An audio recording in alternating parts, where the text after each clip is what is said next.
boa noite a todos. Meu nome é Juan, eu sou presidente da Associação Área das Águas, sou engenheiro ambiental também.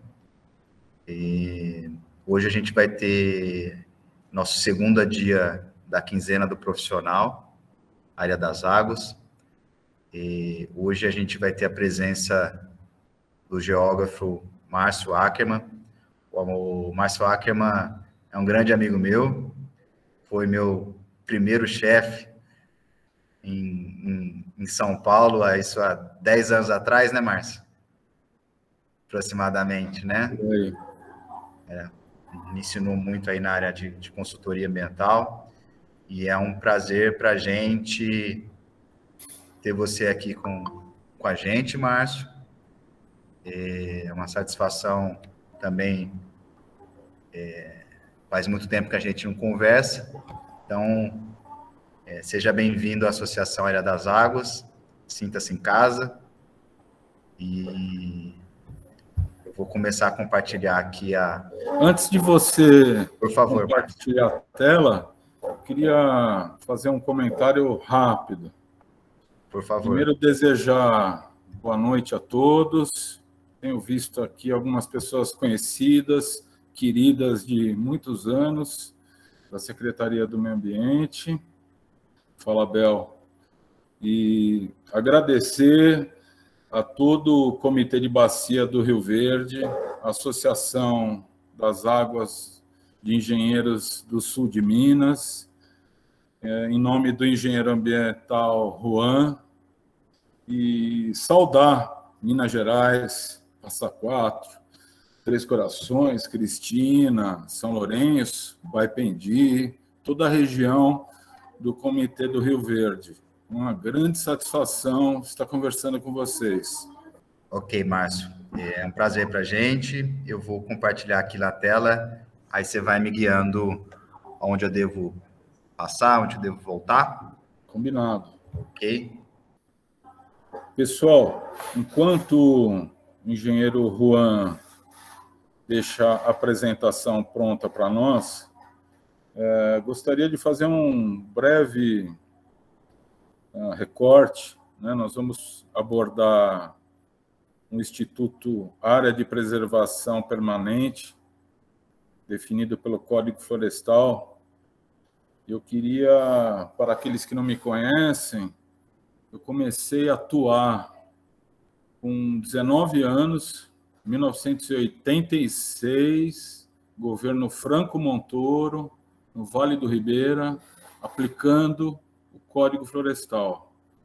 E até hoje eu faço isso. Fiz 10 anos pelo governo, na área de licenciamento e fiscalização, e os últimos 20 anos, 25, consultoria tanto para empresas públicas, privadas, e a questão da PP sempre fez parte do nosso ofício. Pode colocar, tela cheia.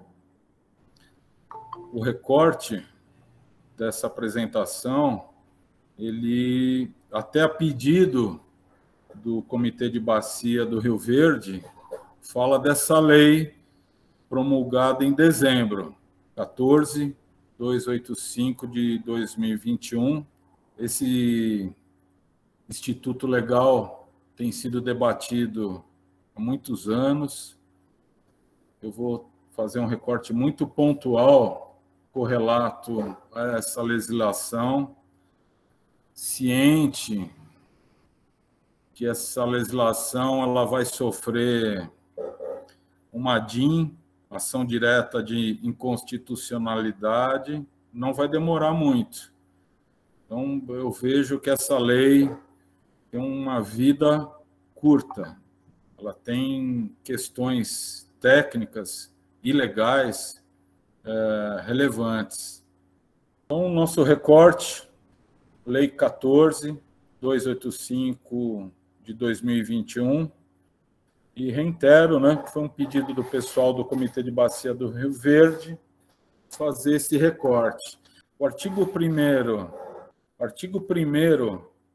dessa lei, conforme a própria redação, está sendo literal, trata de faixas marginais de cursos d'água em área urbana e consolida obras já finalizadas nessas áreas. Quer dizer, esse é o intuito desse diploma legal. Margem de curso d'água, consolidar, regularizar obras finalizadas.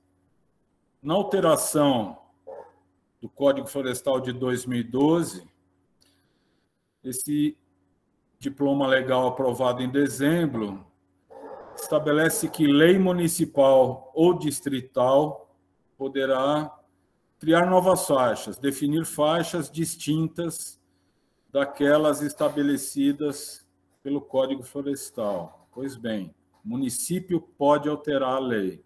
Vamos em frente. Passa atribuição para a municipalidade condicionada a conselhos municipais de meio ambiente. Dentre as condições que essa legislação estabelece, então a gente tem não ocupação de áreas de riscos e desastres. A segunda condicionante, que respeite o que observa diretrizes de plano de recursos hídricos, plano de bacias, de drenagem ou plano de saneamento básico, quando houver. E a terceira condição, observar os casos de utilidade pública e interesse social. Pode seguir. Altera a lei federal que criou o programa Minha Casa Minha Vida, a Lei 11.952, visto que essa lei de 2009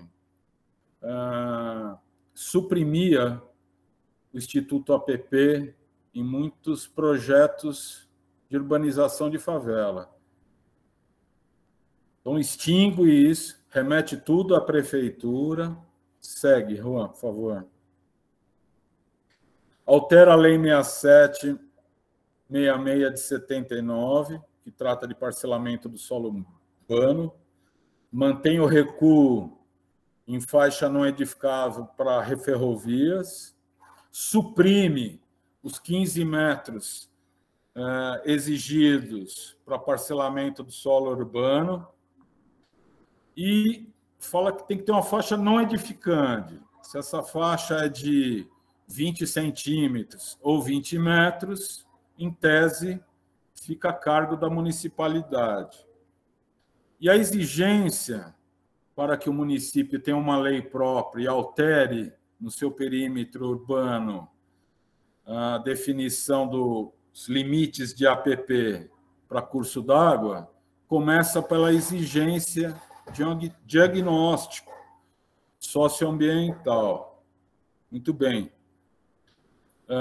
Qual a realidade do nosso país? Nós temos 5.500 municípios, arredondado. Se nós olharmos a última linha de baixo, ela aponta que nós temos 42% de municípios com população menor de 10 mil habitantes.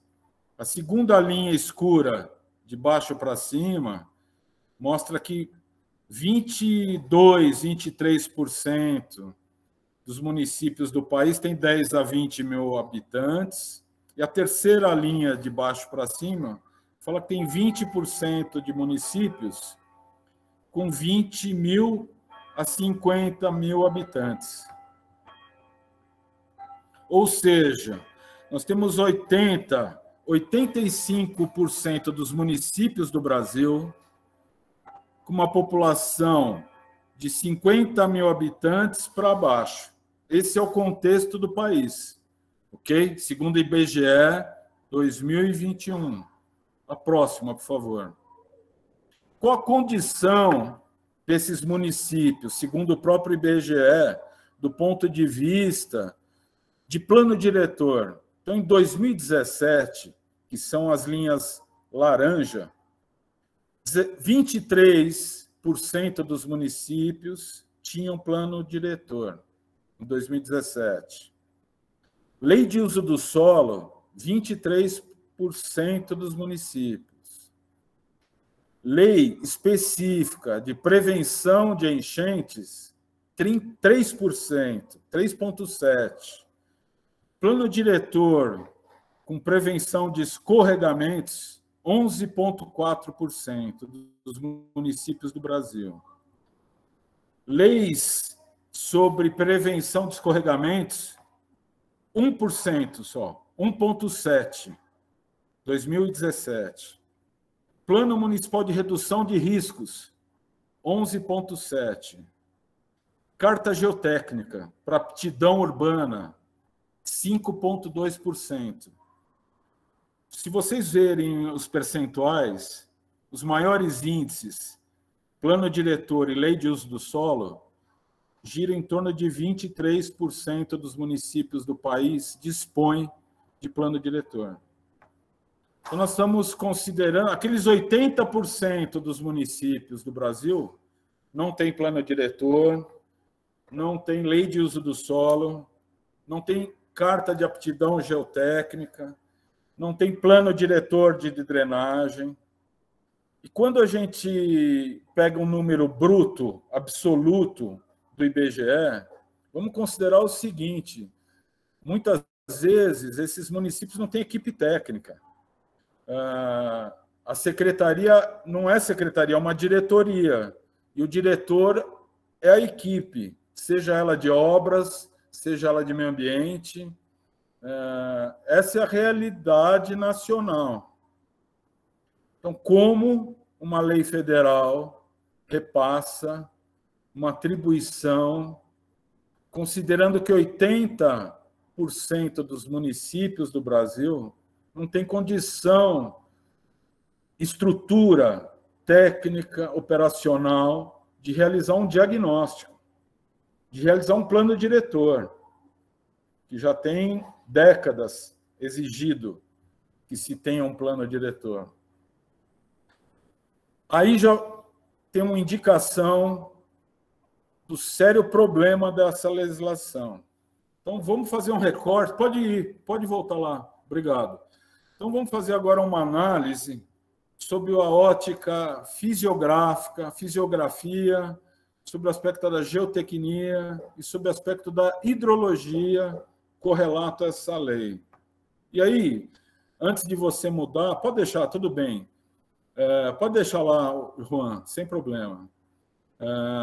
Uma coisa importante, né? A gente falou do Instituto da APP e essa lei fala de margem de curso da água.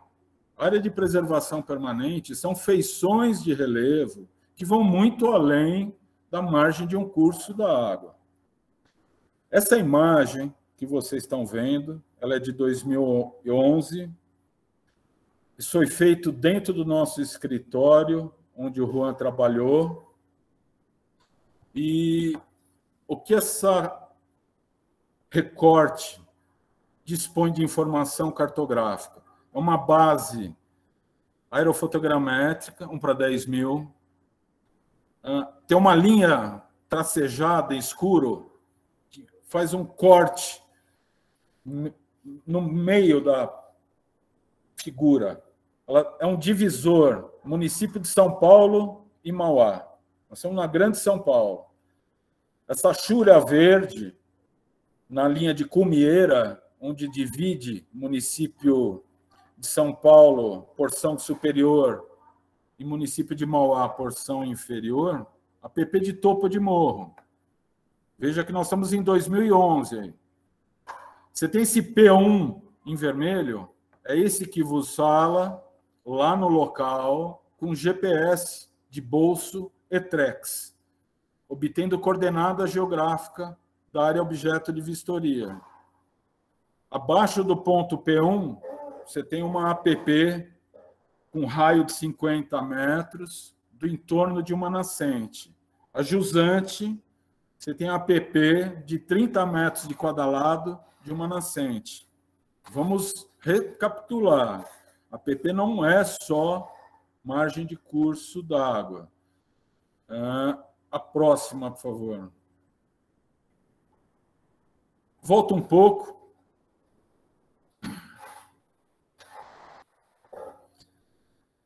Essa imagem é o cálculo. Volta um pouco, Ram. Volta um pouco, por favor. Vocês veem que tem um anfiteatro, onde tem o P1, o relevo é uma grota, um anfiteatro, ok? Então, como 45 graus é uma declividade de preservação permanente, pode seguir agora. A gente rodou aquela grota só por uma questão de observação, e toda essa linha em vermelho é a área de preservação permanente, com 45 graus, entre a equidistância das curvas de nível dessa grota. Volta um pouco na imagem original, anterior, por favor. Então, a gente tem, nesse pequeno trecho, a PP de 45 graus na encosta, a PP de topo de morro, a PP de nascente e a PP de margem de curso d'água. Pode seguir, Juan, por favor. A próxima.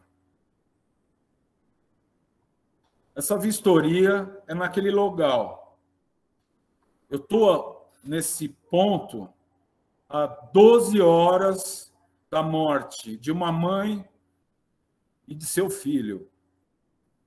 A gente leu no Diário do Grande ABC, pegou o endereço, bairro do Macuco, Mauá, e fui para lá com o GPS. Essa área está retratando o escorregamento no trecho de montante. Queria que vocês observassem no canto esquerdo, parte superior da foto esquerda, você tem uma casa de autoconstrução, que é a tipologia do uso e ocupação de solo dessa região da periferia da Grande São Paulo. A próxima. Essa era a habitação onde a mãe e a filha morreram. Vejam bem, às 8 horas da noite ocorreu o escorregamento. Eram 9 horas, eu estava tirando essa foto. O poder público, até então, tirou os corpos, levou para a ML e colocou essa faixa e foi embora.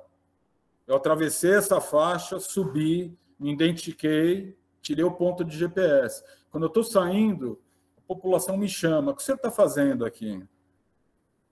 Eu expliquei que eu estava fazendo uma pesquisa, que a área de preservação permanente com uso inadequado poderia gerar morte. Eu só estava confirmando. E eles começaram a reclamar do poder público. Eu falei, olha, se vocês quiserem ir para a delegacia, vocês têm um assistente técnico aqui. Saímos da área, fomos para a delegacia, foi lavrado um boletim de ocorrência por homicídio não doloso do prefeito, porque a fiscalização do uso e ocupação de solo do município é do prefeito.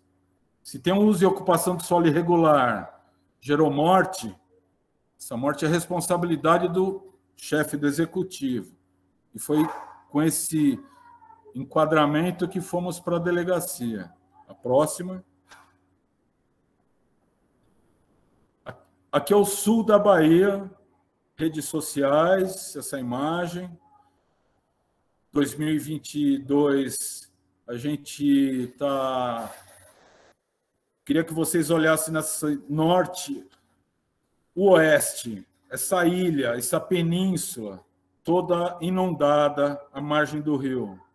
Se vocês fizerem uma projeção e a gente considerar que esse rio desce de sul para o norte, o ponto aqui, a primeira porção inferior da foto seria o sul, então a gente está descendo o rio de sul, da porção inferior da foto, a jusante, a gente teria na margem esquerda do rio uma APP de 50 metros. Na margem ali, do outro lado da península, os outros 50 metros. Eu só quero dizer o seguinte, essa península, essa ilha inundada inteira é uma APP. Se você pegar a margem direita, todas as edificações inundadas em APP. A próxima, por favor. Isso é 2010, imagem da Globo, divisa dos estados Pernambuco e Alagoas, Rio Mundaú, Rio Paraíba. A próxima. Isso é a cidade de União dos Palmares. Ela foi completamente destruída. Os moradores de União dos Palmares perderam um registro no cartório. A cidade foi demolida por uma onda de cheia. Esse é o risco que um engenheiro, ao assinar que determinada edificação numa APP pode ser regularizada. Esse é o risco. O engenheiro de assinar uma edificação que numa cheia pode ficar nesse estado. Ou na situação de Mauá. Mas vamos focar na lei federal agora, que permite o prefeito regularizar edificações em APP. Se vocês notarem as áreas de pasto, elas estão longe da faixa de 50 metros de APP desse município. A imagem seguinte, por favor. A cidade de Quebrangulo, também do Alagoas, totalmente destruída. A próxima, tudo em APP. Mesmo município, tudo destruído, às margens do rio. A próxima. Essa imagem foi obtida de uma nota técnica assinada em agosto de 2021, em Santa Catarina. Essa nota técnica tem 8 páginas de signatários. Eu vou falar o nome de alguns. Carlos Nobre, pesquisador de mudanças climáticas, Cláudio Nino, Capobianco, Vigolds, que foi responsável pelo diagnóstico do Ministério do Meio Ambiente da região serrana do Rio, que vai ser apresentado em seguida. Enfim, 8 páginas de signatários, entre representantes da sociedade civil, pesquisadores acadêmicos e ex-técnicos, especialistas que foram de outros governos, de diferentes partidos. Então, veja a imagem à esquerda, momentos antes da cheia, e a imagem à direita, o mesmo local. Vejam que toda a área de preservação permanente teve as suas edificações demolidas. Nós estamos falando de 11 anos atrás. Ok? Ok, obrigado, Juan. Quais foram os danos computados entre Alagoas e Pernambuco em 2010? 51 mortes, somado estado de Alagoas, estado de Pernambuco. Milhares de desabrigados. Reconstrução de cidades. Um evento de cheia que afetou... Pode deixar lá, Juan. Que afetou as áreas... Não, volta, Juan. Devagar. Não, aí. Obrigado. Quando eu citei que um dos signatários daquele documento, da nota que eu obtive aquela imagem, coordena esse diagnóstico foi elaborado pelo Ministério do Meio Ambiente em 2011, quando houve aquele risco, aquele evento geotécnico na região serrana do Rio. Matou mais de 900 vítimas. Vamos seguir. Pode ir a próxima. Esse relatório, ele começa falando de Santa Catarina. E eu achei que esse importante slide. O relatório de Brasília, do Ministério do Meio Ambiente, cita eventos de enchentes entre 83 e 84, no estado de Santa Catarina, no Vale do Itajaí. E naquele período, cálculos foram encaminhados ao Congresso Nacional que mostraram o seguinte: os prejuízos econômicos e a perda de vidas em Santa Catarina, nesse evento, poderia ter sido muito menor se a APP fosse maior. Um deputado federal, empresário do setor madeireiro, com base nesse estudo, propõe alterar o Código Florestal. E essa proposta foi aprovada em 1989. O que essa lei 7803 de 89 alterou no Código Florestal? Ampliou a margem de curso de rio de 15 para 30 metros, com cursos d'água de até 10 metros de largura, e grifo nosso, institui a APP, o Instituto Área de Preservação Permanente, a partir desta lei, também aplicado no perímetro urbano. Os planos diretores e leis municipais deveriam respeitar e atender os limites do Código Florestal. Foi essa proposta que um deputado federal, empresário, do setor madeireiro, em 89, resultou na alteração do Código Florestal. Então, vejam bem, há mais de 30 anos atrás, o Congresso Nacional não foi um ambientalista, um deputado do setor madeireiro. Pelas mortes, os prejuízos causados, eles aumentaram a APP. Essa lei aprovada em 2021 fala que a APP pode ser de 1 palmo, de 20 centímetros. Não fala nada. Fala que tem que ter uma faixa não edificante.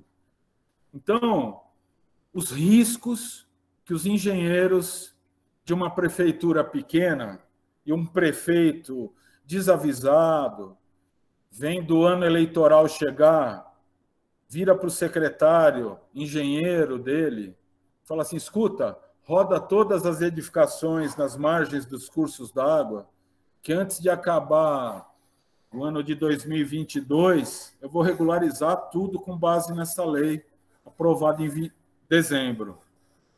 Olha o risco que as pessoas, os engenheiros e os prefeitos correm.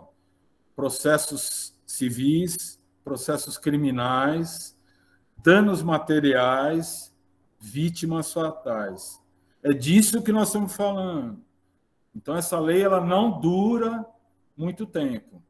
Os signatários daquela nota técnica de agosto, em breve, algum deles, ou todos eles, ou nós todos, entrarão no Supremo com uma ADIM, ação direta de inconstitucionalidade. Vamos em frente. Nessa evento da região serrana de 2011, foram 15 cidades afetadas. No sul da Bahia foram 70. Eu estou aguardando os dados de danos. Não tem ainda tudo levantado. Região serrana da Bahia foram 15 cidades afetadas, 910 vítimas, 600 desaparecidos. Desculpe, eu não tenho dado desses desaparecidos para o dia de hoje. 23 mil desabrigados e 12 mil... 23 mil desalojados e 12 mil desabrigados. Só para vocês saberem a diferença.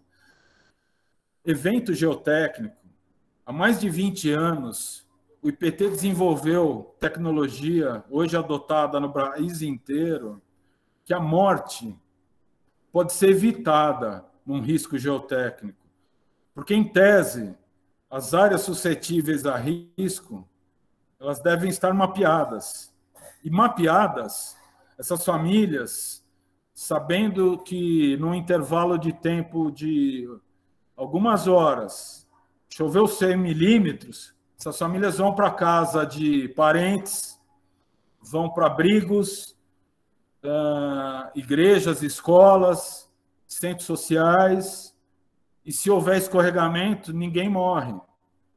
O que eu estou falando aqui, prefeituras adotaram, Diadema, muitas, há muito tempo, junto com o IPT, Santos, muitas cidades. Isso hoje é política pública de defesa civil do Brasil inteiro. Se ocorre, morre. Ocorrem mortes em escorregamentos, o poder público é responsável. Porque assim, não tem o dinheiro para fazer casa para todo mundo, mas para tirar essa família horas antes do escorregamento, tem toda a informação para fazer isso. A próxima.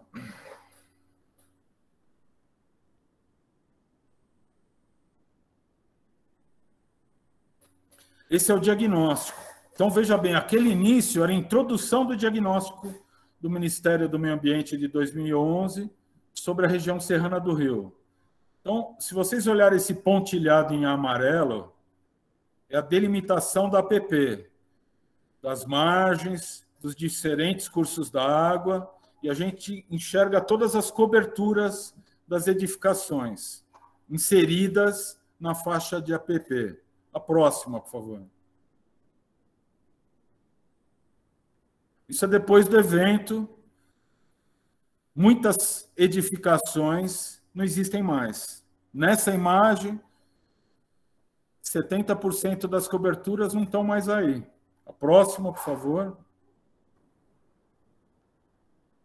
Também na região oceana do Rio, é o mesmo procedimento. E vamos fazer um recorte. Eu contei nessa imagem mais de 10 piscinas. Nós não estamos falando de um assentamento precário. Estamos falando de área de preservação permanente. Da mesma forma, você tem a linha azul, curso d'água, pontilhado em amarelo, a faixa de APP e as edificações. A próxima, por favor. E aí o relatório do Ministério do Meio Ambiente mostrando o impacto e edificações que não mais existem nesse local, mesmo com tipologia e método construtivo que investiu. Se tem uma piscina, teve dinheiro para um projeto, para uma fundação adequada, mesmo assim, tiveram edificações perdidas após o evento. A próxima, por favor. Esse planilha, eu só gostaria que vocês vissem a última linha. 2.940.478.000 reais. Prejuízo com desastres naturais que a Universidade Federal de Santa Catarina levantou na região de Blumenau. Pô, Márcio, mas você saiu da região serrana e foi para a região de Blumenau.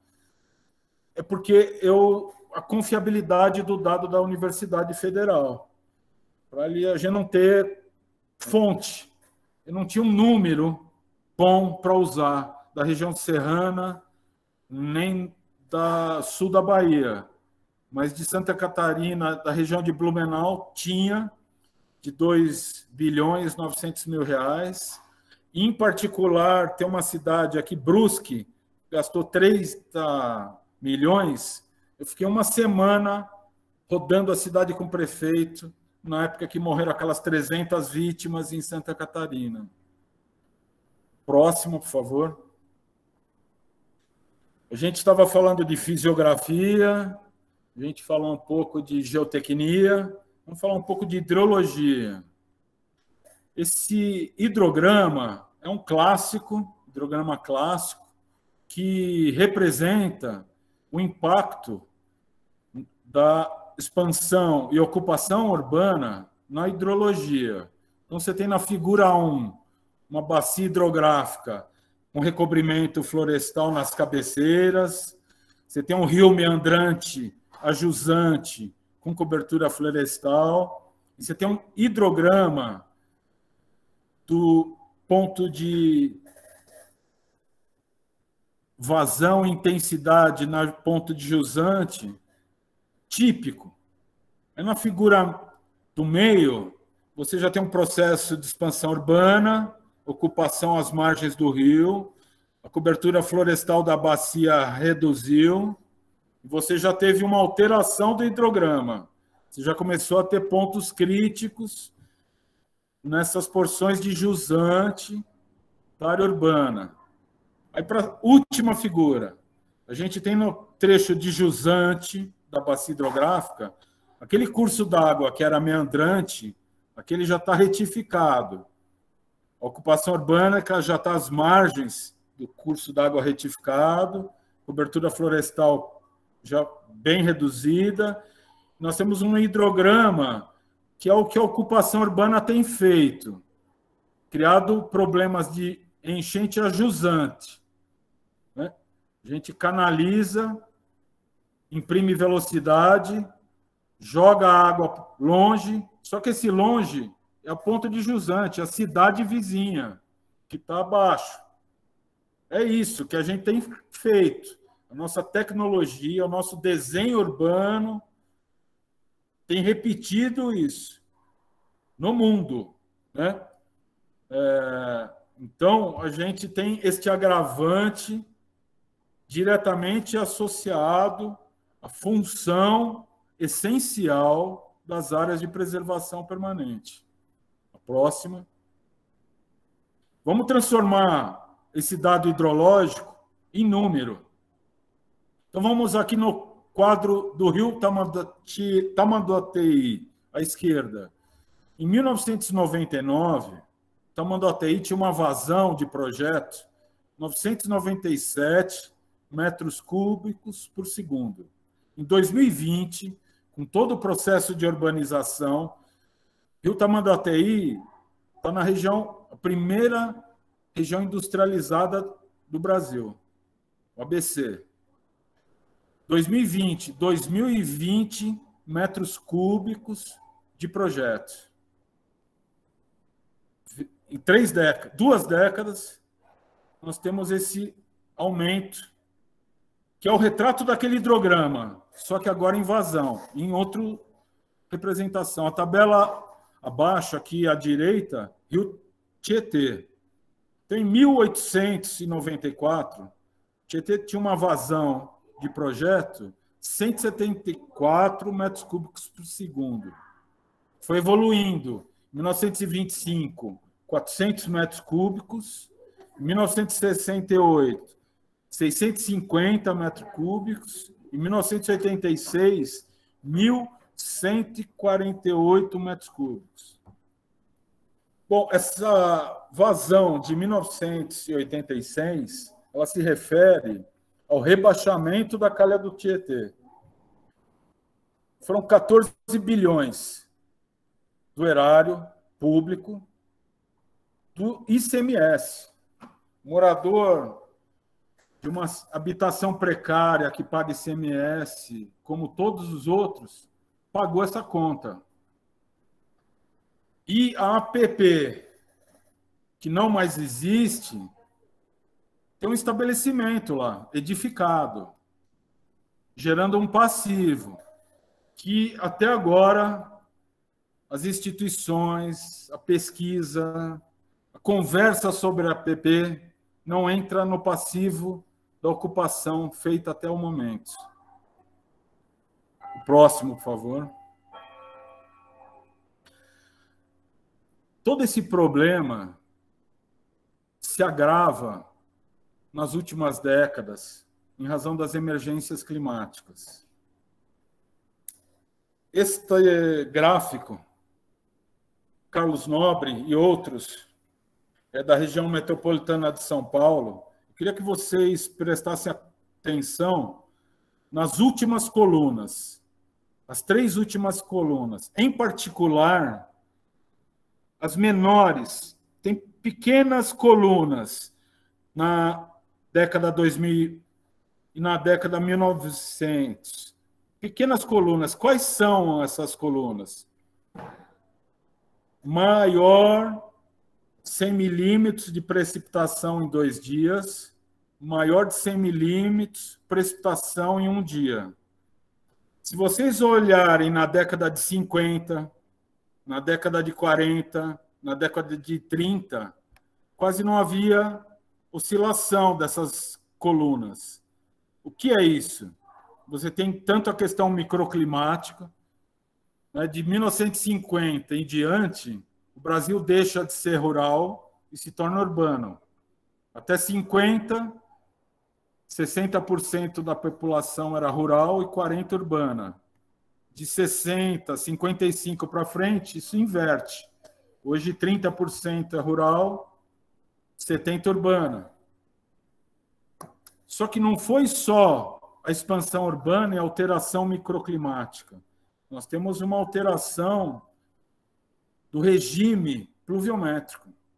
A enchente que ocorreu na Bélgica e Alemanha provam isso. O que ocorreu no sul da Bahia, as estradas interditadas em Minas Gerais esse ano, nós estamos vivendo isso. As emergências climáticas não fazem parte do futuro, fazem parte da nossa rotina, infelizmente. Então, tudo, risco geotécnico, enchentes, inundações, se agravam. Nós estamos vivendo isso. E numa contradição, numa ignorar todos os estudos, a legislação aprovada em dezembro não levou em conta nada disso que nós estamos falando. Para quem é aqui da área de engenharia, o que hoje a academia no mundo fala sobre as emergências climáticas? Que todos os cálculos que nós fazemos para estudo hidrológico, dimensionamento de drenagem urbana, nós temos fatores de cálculo que não servem mais para o mundo de hoje.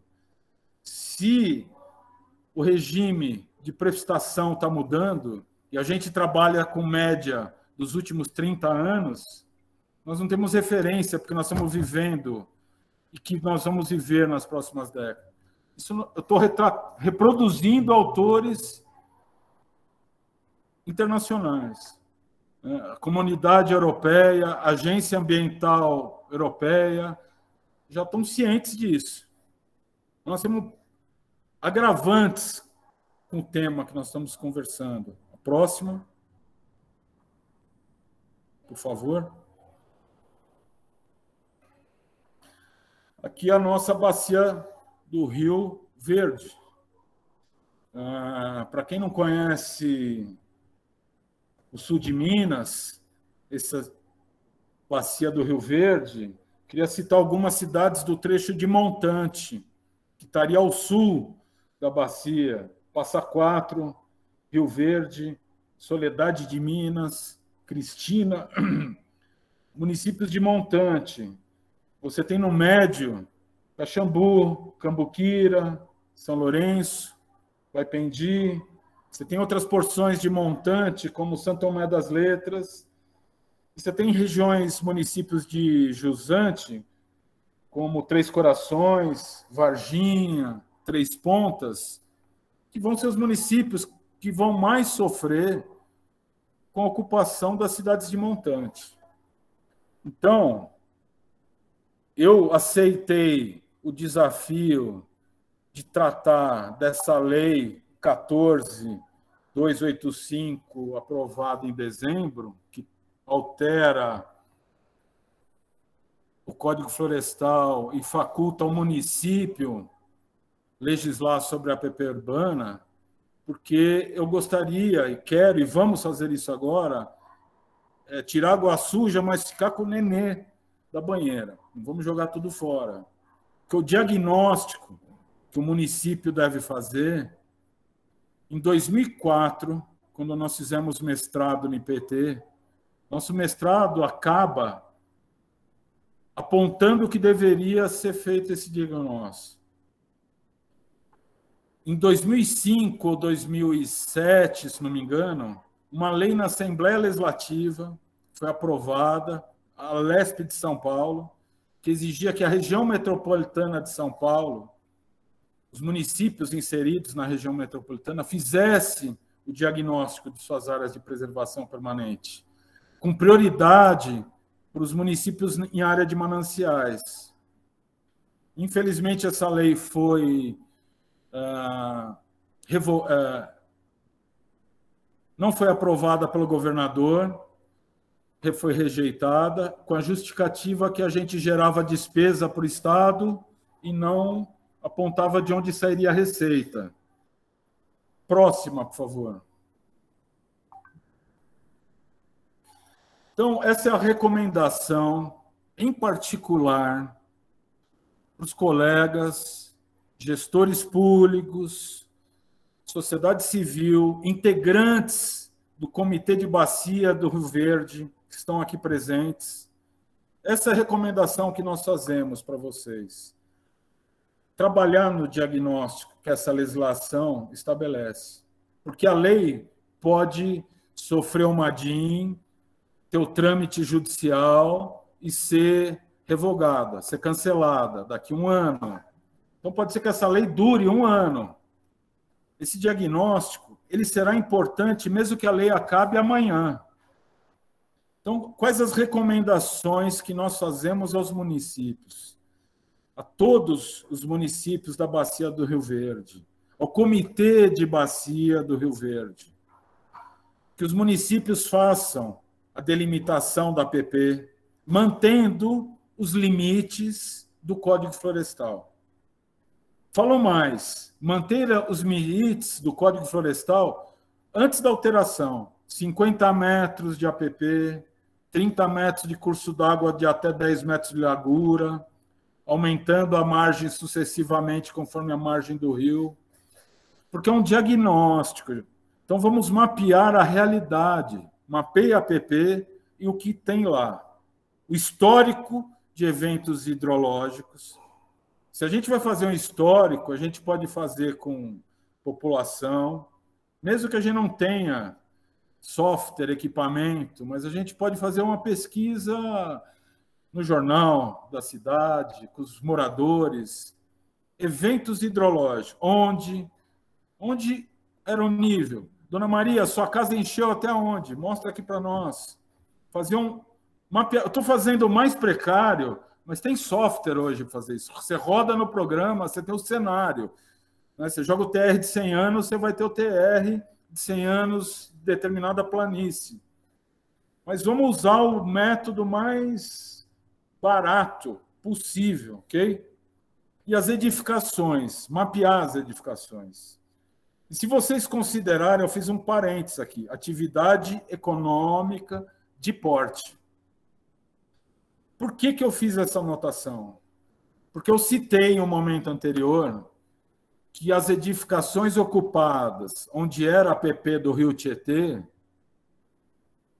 estão com passivo, e o custo de rebaixar a calha do Tietê, de 600 metros cúbicos para quase 1.200 metros cúbicos, que custou 14 bilhões de dólares, saiu do bolso do contribuinte, não do edifício que está ali, na APP do Rio, gerando esse passivo. Quantas fábricas nós temos em APP? Aquela marginal do Tamanduateí, que eu mostrei para vocês, meu pai e minha mãe trabalharam lá, como químicos, tintas coral, durante anos, em Utinga. Tinha enchente. Olha, cheguei em casa à tarde, está tudo inundado aqui. Bom, e essa fábrica está lá, ela não é mais coral hoje, mas tem uma fábrica de tinta lá. Tem uma Ródia, tem uma petroquímica. Não estou falando de uma padaria, de uma mercearia, de um armarinho. Estou falando de atividade econômica de porte, uma agência bancária. Estou falando de empreendimentos que têm um giro e pelo princípio do poluidor pagador previsto na política nacional de meio ambiente, eles têm um passivo em APP. Tem uma irregularidade. Eles podem pagar a municipalidade ou o comitê de bacia. Eu estou aqui apontando uma geração de receita para o comitê de bacia. Como é que o dinheiro do FEHIDRO aí em Minas Gerais, ou aqui em São Paulo, boa parte desse recurso, de onde ele provém? De um percentual de 1% da geração hidrelétrica, não é isso? É um dinheiro certo, todo ano, que vai para as agências de bacia. Eu estou apontando aqui, uma fonte de receita que seja específica para fazer os diagnósticos das APPs. Precisa pagar a conta. Promotor de justiça da comarca, se tiver algum integrante do Ministério Público presente, do Comitê de Bacia do Rio Verde, as prefeituras não tiverem dinheiro, nós estamos vivendo uma crise fiscal, houve retenção de toda a atividade econômica e arrecadação de imposto. Tem indústrias em APP, tem agências bancárias em APP, essas atividades têm condições de financiar um diagnóstico bem feito. Essas atividades têm condição de fazer esses estudos técnicos, civil, hidráulico, hidrológico, sanitário, geotécnico, hidrológico. Então, é isso. Eu acho que esse debate sobre a APP com a lei que foi aprovada, ela traz luz para uma questão muito pouco tratada no sistema de licenciamento e quem fala de APP. Quem fala de APP no poder público, muitas vezes é como um grande problema, porque eu estou falando em área urbana, né? Você tem um lote que paga IPTU ou edificação existente, que você não pode ter um alvará, está irregular. Esse cara vai cobrar a prefeitura que ele quer regularização porque ele paga IPT. Tem uma dificuldade enorme na questão. A gente sabe disso, tem a questão da temporalidade. Eu não estou nem entrando nesses detalhes, eu estou só fazendo recomendações técnicas com base na lei que está em vigor agora. Vamos fazer o diagnóstico. As indústrias e as grandes atividades econômicas podem arcar com essa despesa e devem arcar com essa despesa, porque é um passivo e que, por vezes, eles podem ter recursos disponíveis para tornar aquela edificação, aquela indústria, totalmente segura. Nós fizemos um trabalho numa Pirelli lá em Santo André, que, quando chovia muito, inundava todo o estacionamento dos funcionários da Pirelli. E a Pirelli conseguiu, com o recurso que tem, resolver o problema dele, confina a instalação e a enchente não tem lá, faz um polder, bomba, se preserva a edificação desse ponto de vista. Então, essas atividades com grande geração de receita, eles têm que arcar com uma despesa, com custo do passivo ambiental. Porque a APP oferece bem-estar à população. Se tem edificação na APP, essa APP está prejudicando o bem-estar à população. E volto a dizer, eu estou falando de grandes atividades que geram receita, ok? Não estou falando de habitação precária, apesar de ser totalmente contra a lei Minha Casa Minha Vida, falou, olha, habitação precária, tudo bem ficar em APP. Quer dizer, mesmo o setor progressista entendeu, naquele momento, que o morador de habitação precária, tudo bem ele ficar exposto à emergência climática. É isso que aquela lei falou, no meu ponto de vista. Então, no meu entendimento, a APP urbana é necessária, ela é um instituto aplicado desde 89, e a gente precisa trabalhar nisso, aperfeiçoar os problemas, que até hoje não foi feito. Esse é o caminho, começar pelo diagnóstico, começar pelo mapeamento. Esse mapeamento tem uma série de variáveis, aspecto hidrológico, aspecto geotécnico, geológico, o aspecto edílico, né, e etc. Gerar debates setoriais, audiências públicas. Não é à toa que a gente está falando com o Comitê da Bacia do Rio Verde. Essa recomendação é para vocês, da Bacia do Rio Verde. em particular, né, que vocês fizeram o convite, então é para vocês mesmo. A próxima, Juan, por favor.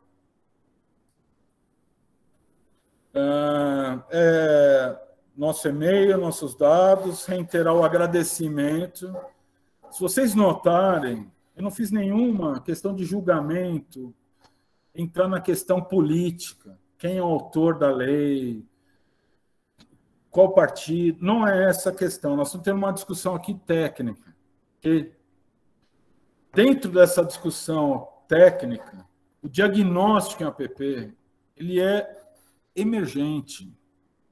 Ele é emergente por várias razões. Se a gente voltar no mapa da bacia hidrográfica, ou se nós desenharmos o mapa da bacia hidrográfica lá no sul da Bahia e fizermos um diagnóstico que retrate a bacia hidrográfica, é sabido que se essa APP tivesse preservada, parte do impacto da cheia não iria ocorrer.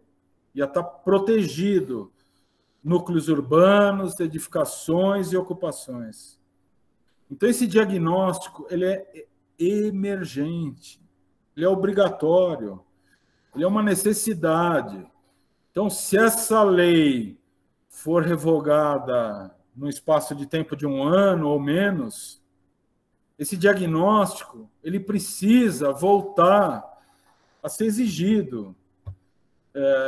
E mesmo aquelas APPs consolidadas na zona rural, eu suponho que elas serão questionadas em breve. Vocês viram o relato de um deputado federal na década de 80, do setor madeireiro lá de Santa Catarina. Ele aumentou a APP, né? Porque foi provado que o dano material e vidas foi tão alto que se tivesse APP seria menor. Isso quem estuda o assunto sabe disso. A gente está falando chovendo no molhado. Eu não estou falando quase nada de novo para quem trabalha na área. Então, acho que é sentar foco no diagnóstico da APP urbana, com os limites que existem, não no limite que uma conveniência, uma demanda política entende melhor, porque tem uma fábrica e essa fábrica tem um recuo de 5 metros ou 20 metros ou 3 palmos do rio. Vamos mapear com a APP com 30 ou com 50 e por aí vai. Porque essa indústria, essa instalação que está na APP tem um passivo. E esse passivo não resolve assinando um terminho e plantando árvore. Pelo amor de Deus. A área de preservação permanente vai muito além de árvore, muito além de árvore. Não é só a função ecológica, é a função geotécnica, é a função hidrológica. Então, compensação, como é feito até hoje, é um erro crasso. Plantar árvore em qualquer lugar ou em determinados locais. Não, nós temos comitês de bacia em quase todos os estados brasileiros. A política estadual de recursos hídricos avançou muito no Brasil. Nós temos comitês de bacia em quase todos os rios do Brasil. Organizar diretriz para que um plano plurianual dos comitês de bacias ou subcomitês definam o que tem que fazer, cada município fazer o diagnóstico da sua APP, mesmo que seja tudo urbano. Eu fiz um ensaio técnico na APP de topo de morro da Avenida Paulista. E, na época, o secretário Eduardo Jorge viu isso e falou: Márcio, vamos fazer uma lei em São Paulo com isso. Porque nos prédios edificados, e todas as edificações na APP da Avenida Paulista, nós fizemos contas muito básicas que poderiam captar metade a todo volume dos piscinões da cidade de São Paulo. Vocês têm ideia do valor que é? Eu não estou defendendo o piscinão, eu só estou fazendo a comparação. Se cada prédio construído na Avenida Paulista, que tem a BITSE de 1950, 60, como o Copan, por exemplo, se ele colocar uma retenção de água pluvial, não só ele, mas todos os edifícios na APP de Topo de Morro da Paulista, nós vamos reter o volume, pode ser equivalente a metade da capacidade dos piscinões da cidade de São Paulo. A gente fez uma conta equivalente a todos os piscinões da cidade de São Paulo. Eu estou falando metade para ter segurança. Porque a questão não é se são 10, 7 milhões de metros cúbicos ou 5 metros cúbicos. O fato é, a APP urbana edificada, aquela função que foi suprimida num ambiente totalmente urbanizado, como uma APP de Topo de Morro da Paulista, tem uma função que pode ser reabilitada, deve ser reabilitada. Nós não vamos nem entrar nesse estágio, vamos parar no estágio diagnóstico. Precisa ser feito diagnóstico. Precisa ser feito. Por uma questão muito simples. Nenhum proprietário, hoje, no Brasil, hoje e nos últimos 50 anos, que é desde quando esse instituto existe, não pode desapropriar. Não pode pedir uma desapropriação para o Estado porque eu tenho uma APP e eu não posso colocar uma fábrica aqui. Ele não tem o direito de desapropriação, porque é uma restrição ao uso. Ele não perdeu o domínio, ele não perdeu a propriedade. Então, nós estamos falando de uma extensão territorial, nacional. Isso é um diferencial da nossa lei para o resto do mundo. Porque a gente falou isso, não importa se essa propriedade é pública ou privada, mas esta região, pela sua fragilidade ou pelas suas funções que exercem para a produção de água, pela estabilidade geológica geotécnica, essas áreas precisam ser preservadas, porque essas funções podem causar risco ou porque elas geram a essência à vida, como a água. Por conta dessas razões, essas áreas não podem ir acabando. Agora é a APP consolidada. Agora nós vamos regularizar a ródia na margem do rio Tamanduateí com termo de ajustamento e eles vão plantar X mil árvores. Não. Tem que ter um plano de bacia. Essa empresa, as fábricas, as indústrias que geram receita, um porto. Estou falando do Porto de Santos. 25% da exportação do país passa por lá. Porto dos Santos suprimiu hoje 100 hectares de APP de mangue, por exemplo. Bom, é uma atividade que tem interesse público, importante para a nação. Não estou questionando, não estou falando que foi ilegal, que não teve licença, não é isso. Estou falando de uma outra coisa. Tem um passivo. Aquele mangue que não existe mais ali gera um passivo. A atividade portuária precisa continuar? Precisa. Aquela função daquele mangue que não mais é exercida precisa ser reabilitado dentro dessa bacia, dentro desse município.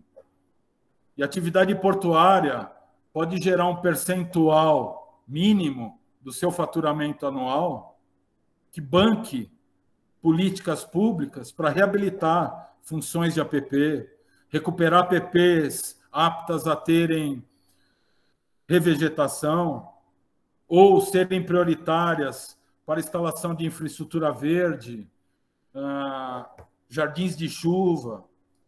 Estão fazendo jardins de chuva na cidade de São Paulo, nos últimos 2001. O jardim de chuva deveria ter sido feito em APP de Topo de Morro, por exemplo, de bacias críticas. Ele está sendo importante porque ele está difundindo essa técnica, que é muito pouco difundida no Brasil. Mas isso pode ter uma eficiência do ponto de vista hidrológico de uma cidade N vezes maior do que o que está sendo feito.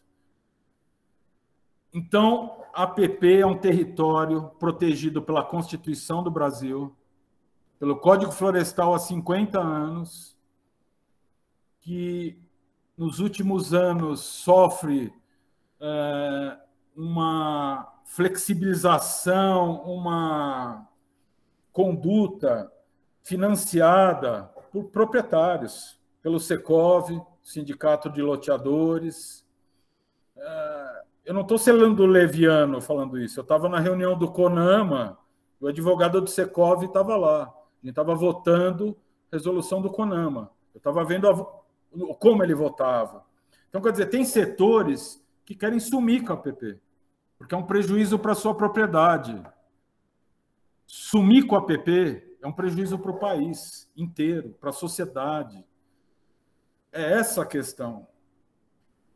Eu não estou falando nem da questão ecológica, estou falando de uma propriedade, de um espaço territorialmente protegido, que é um bem comum da sociedade brasileira. A APP é um bem comum da sociedade brasileira. Eu só vou fechar aqui para resgatar a questão de habitação precária. Quando foi promulgada a lei Minha Casa Minha Vida e foi suprimido a aplicação da APP, a possibilidade de não aplicar a APP, sabe o que eu me perguntei quando eu li aquilo? Pô, na Constituição tem um artigo que fala que terrenos ociosos, edifícios ociosos, devendo IPTU, poderiam ser transformados em programas de habitação popular. Mas mesmo o setor progressista não foi brigar por isso, não brigou por isso, mas simplesmente falou: olha, vamos urbanizar a favela na APP, que tudo bem. Aí na próxima enchente leva a favela, a urbanização inteira, porque é isso que está ocorrendo com as emergências climáticas. Como fica essa lei de 2009, do Minha Casa Minha Vida? Então é isso. A área de preservação permanente, em 1965, foi feita pensando nisso, espaço territorialmente protegido, essencial para a vida humana da nação brasileira. Nós precisamos defender isso. É isso, porque os riscos são reais.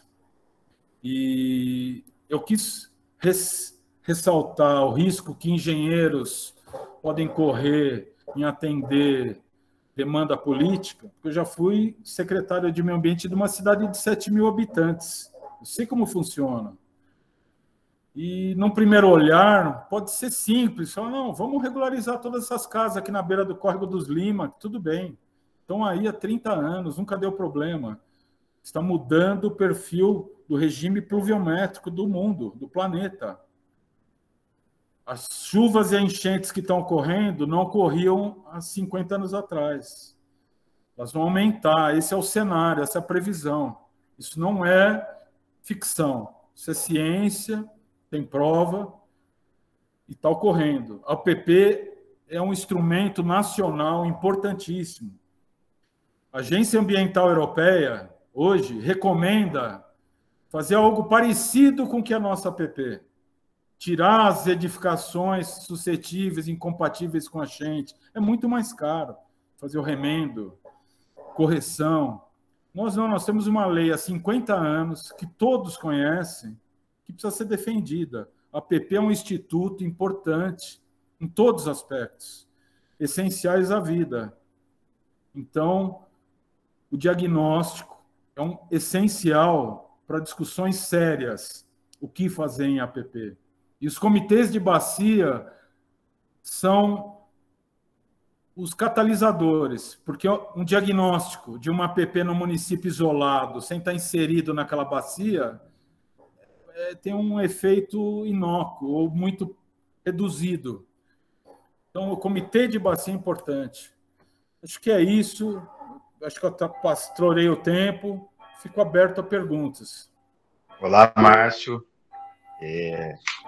Eu, primeiramente, em nome da área das águas, gostaria de agradecer a sua palestra, sempre muito técnica, né? Muito, me dá até saudade das nossas conversas, brigas técnicas, né? Sempre muito técnico. te agradecer também pela disponibilidade, pelo show da palestra que você deu hoje. Atualmente eu estou como presidente do Comitê de Bacia do Rio Verde também. Eu não tinha informação dessa questão de como captar essa verba, né, esse recurso. Depois eu vou querer conversar com você como a gente faz isso, né? Porque atualmente o meu objetivo como presidente do Comitê de Bacia Hidrográfica do Rio Verde é que a gente consiga a captação de verba via cobrança das outorgas, né? Isso é o meu objetivo principal como presidente atualmente. Isso está em vias de acontecer até o ano que vem, se tudo correr certo, a gente vai conseguir. E a questão das APPs, né, é bem complicado, né? Bem como você falou, tem o interesse econômico, tem o interesse social, tem o interesse ambiental também, né? E a questão do diagnóstico ambiental é o que você falou mesmo. É a primeira coisa a ser feita, né? Eu vou abrir aqui a palavra para as outras pessoas que estão na palestra também. E eu vou pedir para todos que estiverem participando da palestra hoje, se puderem nos ajudar em relação a preencherem a ficha de inscrição, o pessoal vai mandar aí agora, eu agradeço muito. E, mais uma vez, muito obrigado, meu amigo.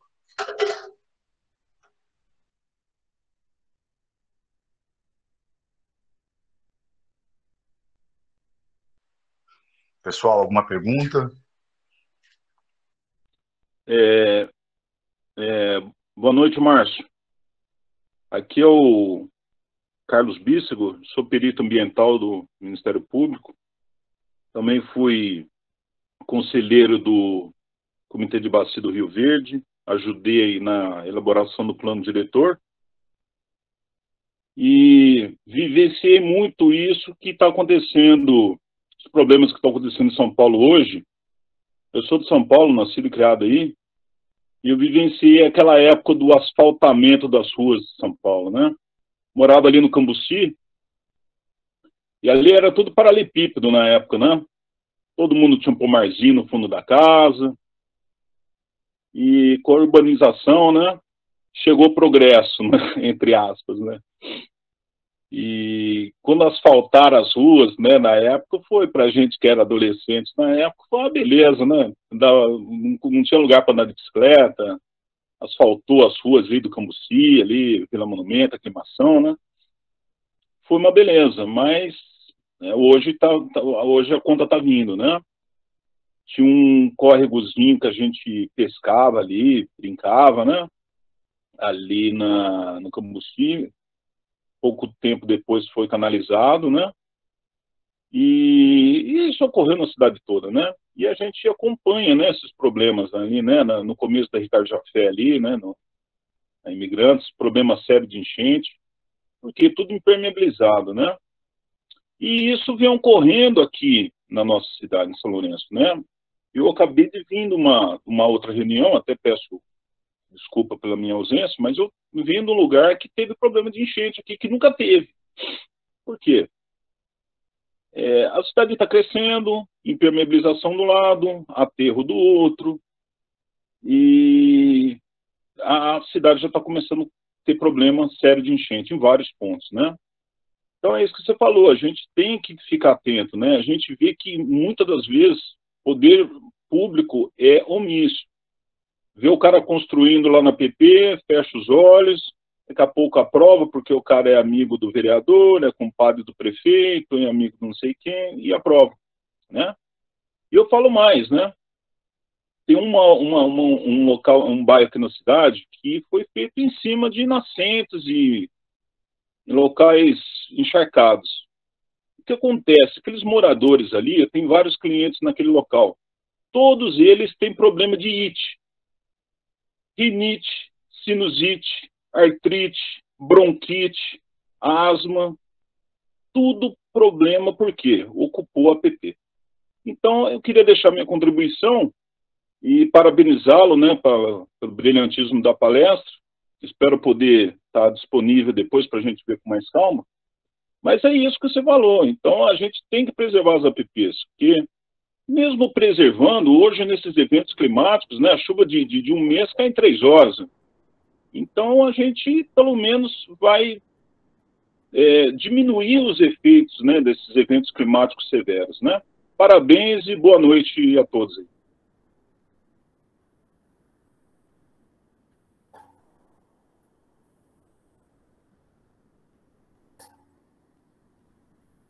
Eu queria, se ninguém mais tiver perguntas, se tiver, eu espero. Eu faria um comentário já com as duas falas, do Juan e do Carlos.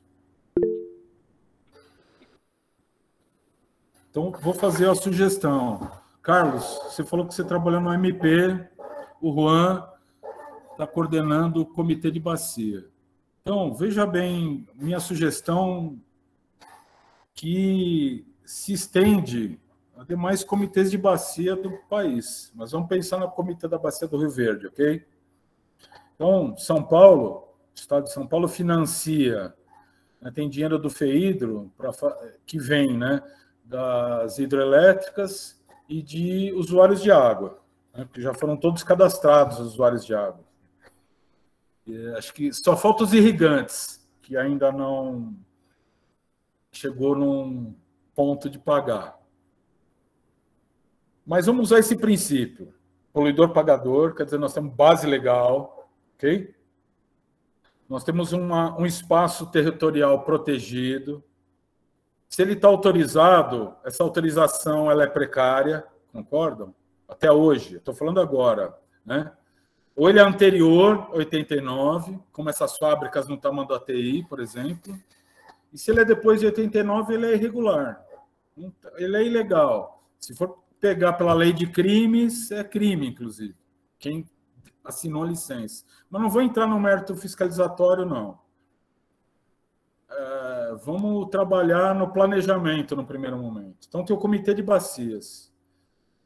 Imagina o seguinte, numa conversa por telefone, em cada prefeitura, vocês conseguem ter uma lista de algumas indústrias e grandes atividades econômicas que estão inseridas numa APP dessas cidades, não é? Não vou nem falar mineração lá em Santo Tomé das Letras, né? Mas está dentro. Topo de morro, estão minerando. Mas mineração está na conta que é interesse social, utilidade pública. Eu não estou nem entrando nesse mérito. Se o camarada está licenciado, se aquela licença é regular. Eu estou considerando o passivo ambiental que a ausência desta APP preservada causa para a bacia. Isso pode ser quantificado, mensurado, se necessário. Mas vamos ser mais simples, vai. Começar pela simplicidade. Cadastrou as indústrias. Tem uma relação aqui de 15 indústrias. Uma conversa com o promotor da região, ou com os promotores das comarcas. Ministério Público, nós temos essas 50 indústrias aqui, em APP. Mas eu estou aqui anterior, a minha fábrica é de 1960. Tudo bem, mas a APP que você está usando está gerando um passivo. De 1960 até hoje, na bacia inteira.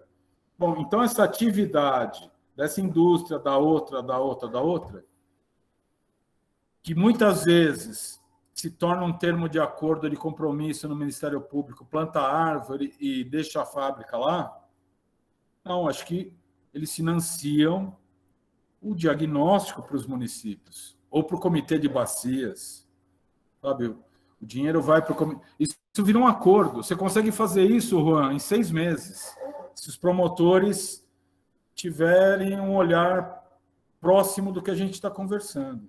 Eu não estou sendo otimista, eu estou sendo realista em 6 meses. Eu estou numa cidade aqui de 70, estou numa cidade aqui de 70 mil habitantes.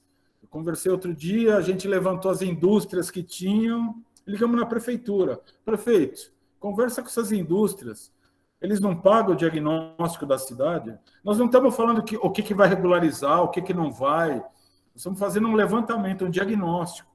É subsídio para a política pública. Pode até se tornar subsídio para regularizar aquela indústria. Mas não é disso que eu estou falando. Eu estou falando que o poluidor pagador deve começar a arcar com o passivo que está instalado. Que o Estado, até agora, não fala disso, ignora. Então, o que o poder público tem feito? Perdido espaço territorialmente protegido a cada ano. Eu lembro uma vez eu fui levar essa APP de topo de Morro da Paulista para agrônomos do IBAMA, pô, todos riram. Meus colegas do DPRN, engenheiros florescentes, falaram, mas você é maluco? APP de topo de Morro na Paulista? Pô, não, tem um passivo lá, tem enchentes gigantescas, tem tecnologia que a função hidrológica da APP pode ser reabilitada. Eu não estou nem falando de plantar árvore, eu estou falando de engenharia. Então, assim, tem como fazer? Lógico que tem. O mundo está procurando o que fazer. Medida de adaptação às mudanças climáticas, aos eventos hidrológicos extremos. Então, como é que nós temos que olhar a APP? Espaço territorial estratégico do país, da cidade, do estado, e que se tem atividade econômica lá, com licença, sem licença, tem um passivo, esse passivo tem que pagar uma conta para reabilitar, reestabelecer segurança hídrica, tudo associado à APP. A gente tem que criar esse mercado. O diagnóstico é o primeiro passo para isso. Bom, não é para eu falar, é para eu ouvir.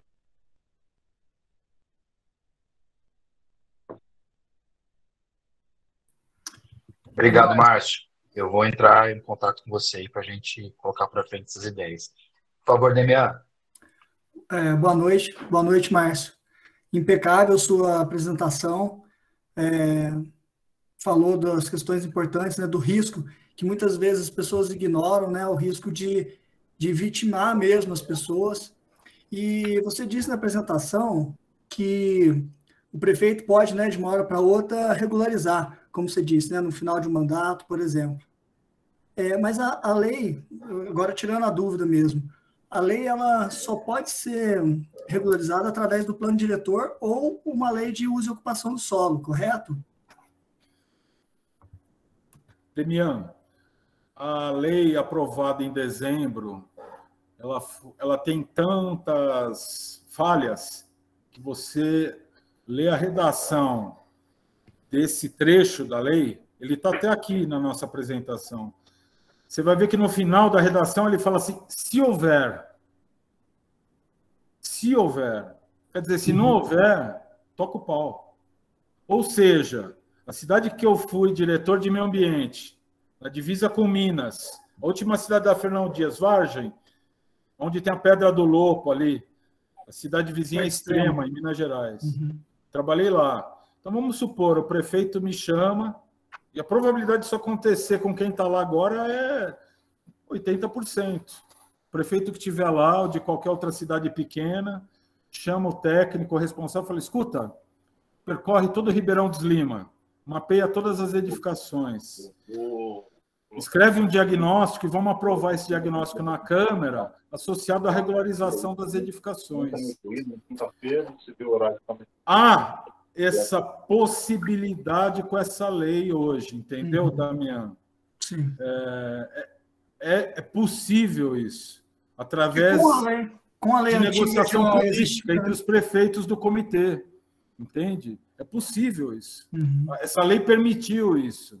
E se você pensar que um loteador chega numa prefeitura com uma mala e ele muda a lei em uma semana, eu vi isso como consultor, ao vivo e a cores. Reunião, prefeito, isso aqui precisa virar expansão urbana. Ah, tá bom, em uma semana. Ó, aqui é uma contribuição para a sua campanha. Eu vi isso ao vivo. Então, quer dizer, isso existe.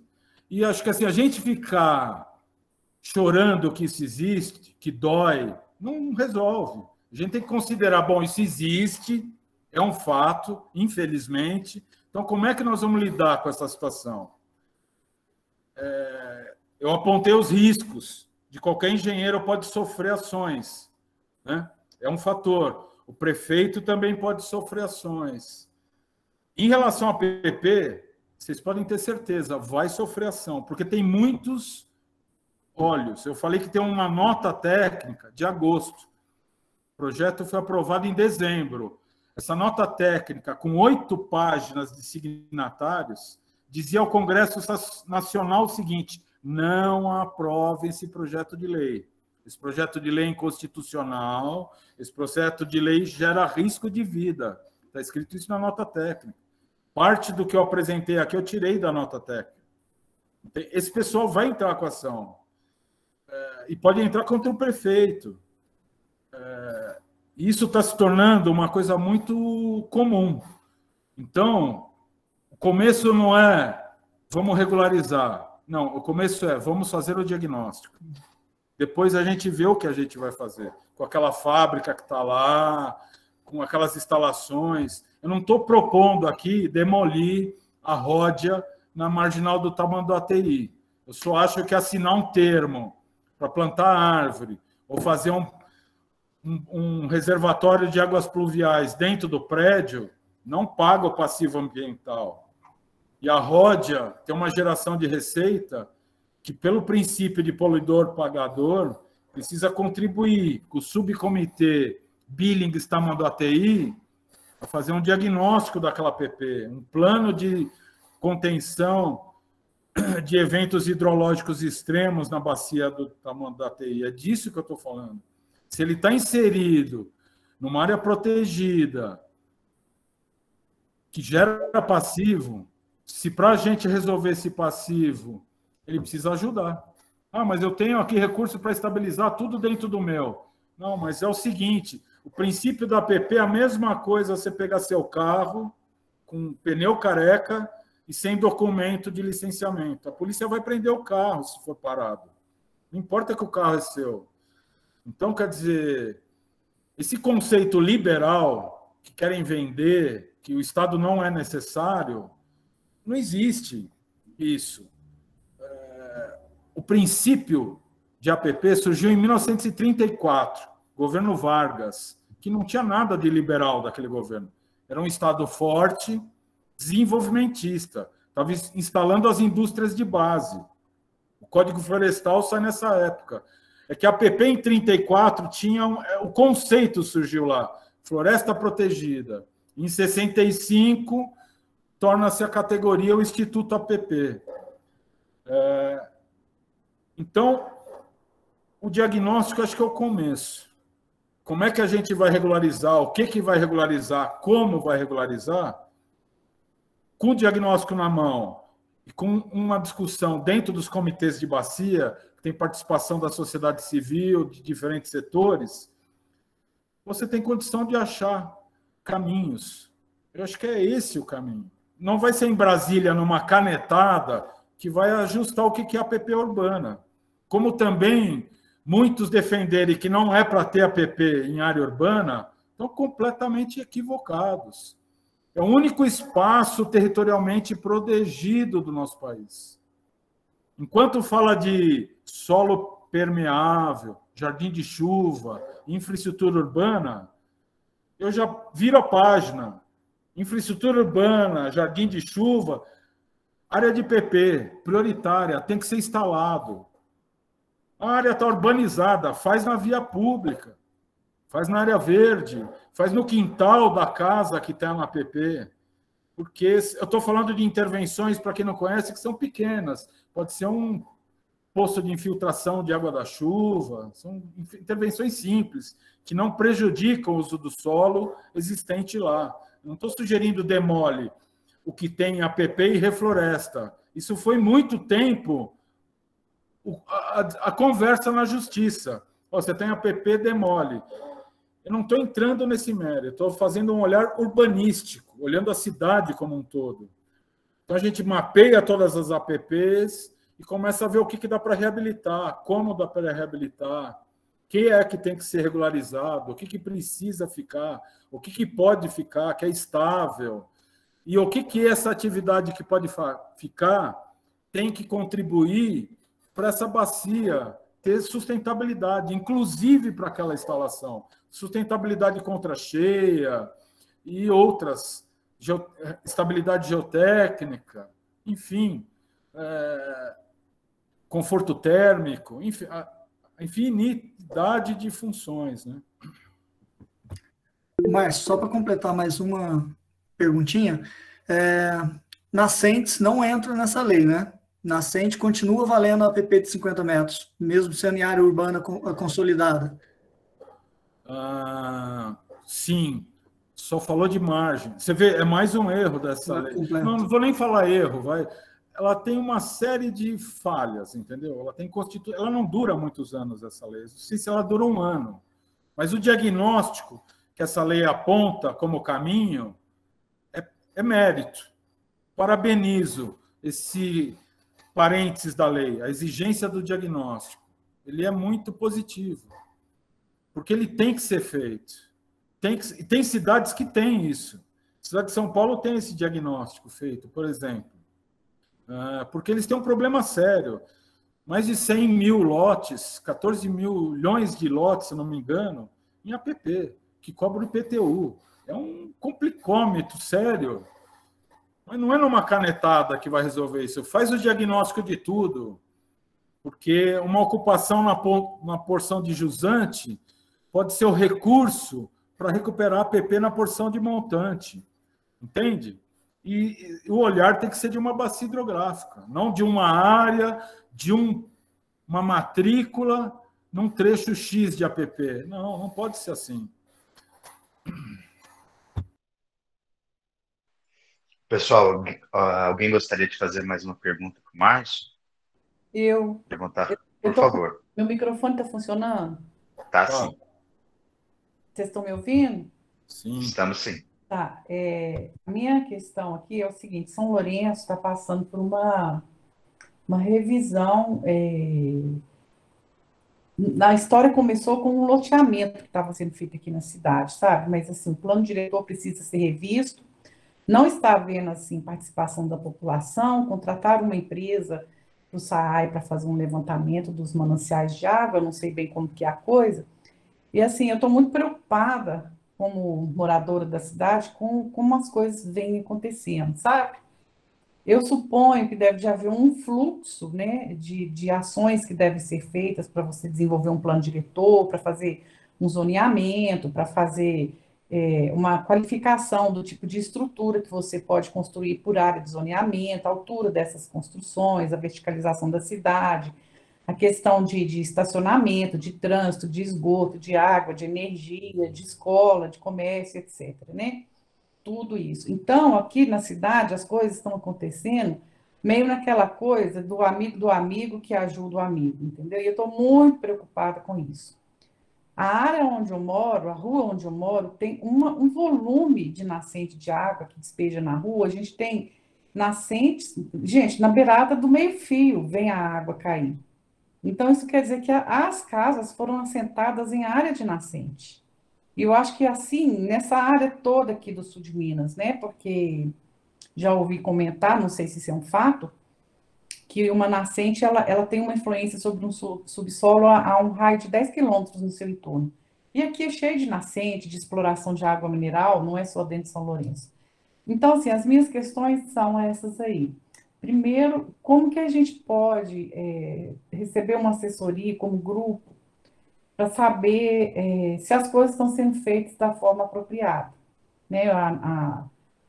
A necessidade que eu vejo é de haver uma fiscalização do privado sobre o público, porque as coisas estão sendo feitas meio que dentro das mangas, entendeu? E a outra é assim, se existe um modelo que a gente possa se referenciar por ele, né? Porque você citou planos diretores de outros municípios. Eu fico vendo aí, né? Nós tivemos já de domingo para cá 2 alagamentos no município de Soledade de Minas, nessas condições aí que você esclareceu para a gente com muita certeza. Mas eu acho assim que Soledade de Minas é uma cidade que está depois de São Lourenço. Então, nós também somos responsáveis pelo que está acontecendo lá. A gente não pode ficar de braço cruzado. Então, eu vejo também que existe uma situação sistêmica, sabe? Assim, de como que a gente poderia estar envolvendo os outros municípios da bacia do Rio Verde nessa discussão, porque eu acho que é um momento que a gente não pode perder. Aqui em São Lourenço, o Poder Público tem 10 meses para constituir e apresentar um estudo do plano diretor, e a gente está teve uma reunião em novembro, e de lá para cá a gente já está quase que na metade do mês de fevereiro, e eu não tive mais notícia de como as coisas estão acontecendo, sabe? Então, essas são as minhas perguntas, as minhas questões, as minhas preocupações. Rejane, eu só faria uma troca numa palavra que você usou, como o privado em relação ao poder público, né?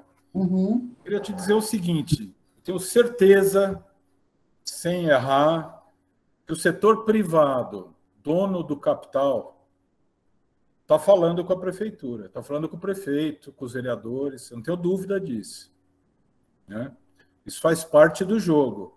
Eles estão defendendo os interesses dele. Tá. Então, eu vou corrigir, tá? Sociedade civil. Sociedade Isso. civil. Isso. O que a sociedade civil deve fazer, né? O setor privado, em particular, detentor de capital, eles estão conversando com o poder público. Eu tenho certeza disso, porque Mas isso funciona, a política funciona assim, né? Pois é. Os governantes são pautados pelos donos do capital, pelos banqueiros e por aí vai. Vai diminuindo a escala conforme a instância de poder. Mas aqui nessa área, Márcio, tem muita gente que está linkado na questão, até levantei essa questão lá no dia da apresentação da Câmara, né? Que a gente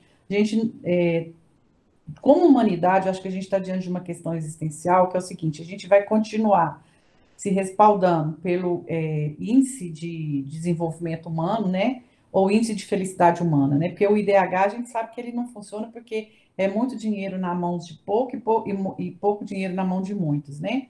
Então, o IDH ele não funciona. Agora, o índice de felicidade humana, né? E sei lá se é assim mesmo que a gente usa os títulos, estou meio perdida aqui agora que eu fiquei empolgada.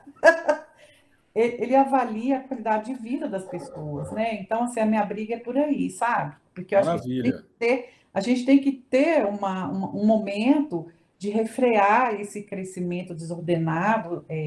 Eu sou bolsonarista, desculpa comentar aqui, não sou esquerdista, nem socialista, não sou socialista, mas eu tenho uma visão humana da sociedade, sabe? Eu acho que as igualdades, elas têm que ser construídas com trabalho, com oportunidade, com diálogo, sabe? Não é uma coisa dada de presente porque o outro é pobre e não tem, se dá de graça, não. Mas, assim, tem que haver espaço para discussão, tem que haver participação, tem que haver comprometimento das pessoas com o processo, entendeu? Então, meu raciocínio é muito dentro dessa linha. Isso que você falou é muito correto em relação ao que eu estava pensando. Mas, assim, a gente não tem ferramenta. Minha sugestão em relação à tua preocupação, que é de muitas pessoas em quase todas as cidades, né? Sozinha, como uma moradora, uma munícipe, desculpa, a relação de força é muito tênue. Se você for pegar um grande empresário da região aí.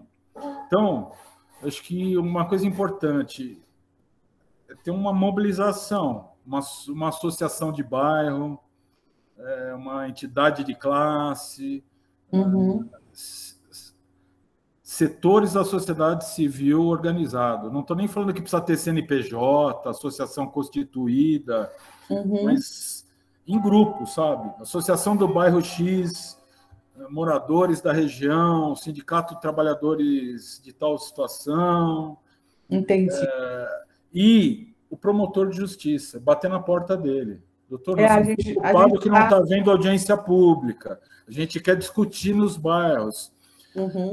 Município de Bragança Paulista, aqui em São Paulo, no estado de São Paulo, estava vendo uma solução para o plano diretor muito tendenciosa para algum segmento imobiliário. A promotora de justiça viu, parou tudo.